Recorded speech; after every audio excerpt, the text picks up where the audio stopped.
যাদবপুর ইউনিভার্সিটির যে লোগোটা ছিল সেই লোগোটা এবিভিপি ছেলেরা তার উপর দাঁড়িয়ে উঠে ভেঙে ফেলেছে, বুঝতে পারছেন? সেই জায়গায় দাঁড়িয়ে অভিজিৎ গাঙ্গুলি বিজেপির বিধায়ক বলছে এবিভিপির ছেলেরা তো ইচ্ছে করে ভাঙেনি, ওর উপর দাঁড়িয়েছিল তাই ভেঙে গেছে, বুঝতে পারছেন? আর এই যাদবপুর ইউনিভার্সিটির যে লেখাটা গেটের সামনে যে লোগোটা ভেঙে যাওয়ার জন্য প্রচুর মানুষ ব্যথিত হয়েছে, কারণ এটা একটা ঐতিহাসিক ব্যাপার ছিল। স্থানীয় মানুষরা, ইউনিভার্সিটির প্রফেসররা, পুরনো ছাত্রছাত্রীরা এবং যারা বর্তমানে ছাত্রছাত্রী আছে তারাও সবাই খুব ব্যথিত হয়েছে। আর সেখানে দাঁড়িয়ে হচ্ছে ইনি মন্তব্য করছেন যে ইচ্ছে করে ভাঙেনের উপর দাঁড়িয়েছিল তাই ভেঙে গেছে। বলছি যাদবপুর ইউনিভার্সিটি একটা শিক্ষা প্রতিষ্ঠান, একটা গেটের সামনে লোগোর ওপর কি দাঁড়ানোর জায়গা, গুন্ডাগিরি করার জায়গা, দাদাগিরি করার জায়গা? আপনারা বলুন দেখি।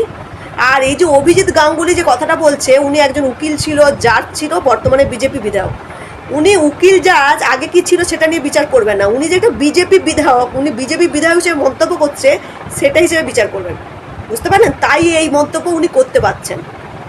প্রথমে মারা হয়েছিল, সেই জন্য এবিভিপি সমর্থকরা গেট ভেঙে ঢুকেছে। গেট তো ভাঙেনি, আর এরা যারা বলছেন যে ওই লোগোটা ভেঙে দিয়েছে, ওটা কেউ ইচ্ছে করে ভাঙেনি। ওটায় পা দিয়ে উঠতে গেছে, তখন ওটা ভেঙে পড়ে গেছে। ওটা নিয়ে ধ্বংস করে ফেলেছে বা কিছু এরকম ব্যাপার নয়, ওটা গোটা আছে, ওটা লাগিয়ে দিলেই হবে অ্যাডিসিভ দিয়ে, খুব দামি খুব ভালো অ্যাডিসিভ দিয়ে লাগিয়ে দিলেই ওটা হবে, ঠিক আছে? দেখুন, জুতো পরে দাঁড়িয়ে যাও, কেউ ইচ্ছে করে জুতো পরে দাঁড়িয়ে যাবে না। এটা নন্দলাল বসুই করুন আর দা ভিঞ্চি করুন, কেউ এটার ওপরে ইচ্ছে করে জুতো পরে দাঁড়িয়ে যাবে না। তারা যখন ঢুকতে গেছে তখন ওটা হয়তো পায়ে লেগেছে, ঠিক আছে? সুতরাং এটা নিয়ে অপপ্রচার চলতে পারে, কিন্তু প্রচার চলবে না, প্রচার চলবে না। এটা খুলে পড়ে গেছে, এটা খুলে পড়ে গেছে, এখন এটাকে লাগিয়ে দিলেই হবে।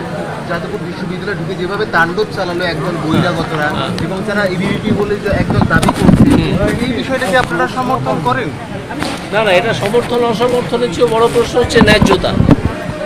প্রথমে এবিভিপি সমর্থকদের মারা হবে কেন? এই রাইট লেফটিস্টদের কে দিয়েছে? লেফটিস্টরা এটা করবে কেন? তারা শান্তিতে থাকতে পারে না?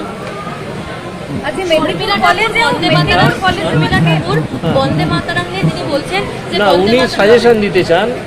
আমি এইমাত্র বলেছি যে সাজেশন যে কেউ দিতে পারে, যে কোনো মানুষ সাজেশন দিতে পারে, সেটা কথা নয়। কিন্তু যদি কেউ বলেন, কংগ্রেস যেরকম বলেছে যে আমরা সেকেন্ড প্যারাগ্রাফের পরে আর সেকেন্ড স্ট্যান্ডার পরে আর গাইব না, তাহলে সেটা দেশ বিরোধী। একটা ডিসিশন তো হয়েছে যে পুরোটা গাইতে হবে, তারা কীভাবে এই সিদ্ধান্ত নেয় যে আমরা সেকেন্ড স্ট্যান্ডার পরে আর গাইব না?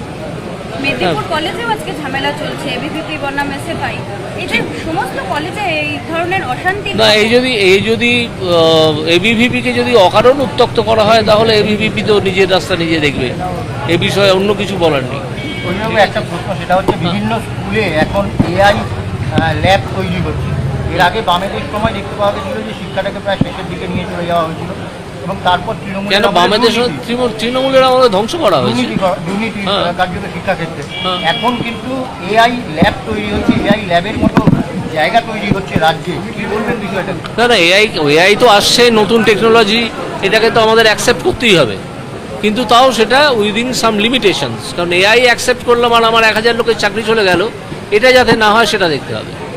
সুতরাং এআই শেখা দরকার, কিন্তু এআই এর ওপর এতটা নির্ভরশীল হওয়া উচিত নয় যাতে আমার হাজার লোকের চাকরি চলে যাবে। তারা শিখবে, নিশ্চয়ই উন্নতি হবে, তারা শিখবে, তাদের শেখার জন্যই তো এই ব্যবস্থা করা হচ্ছে।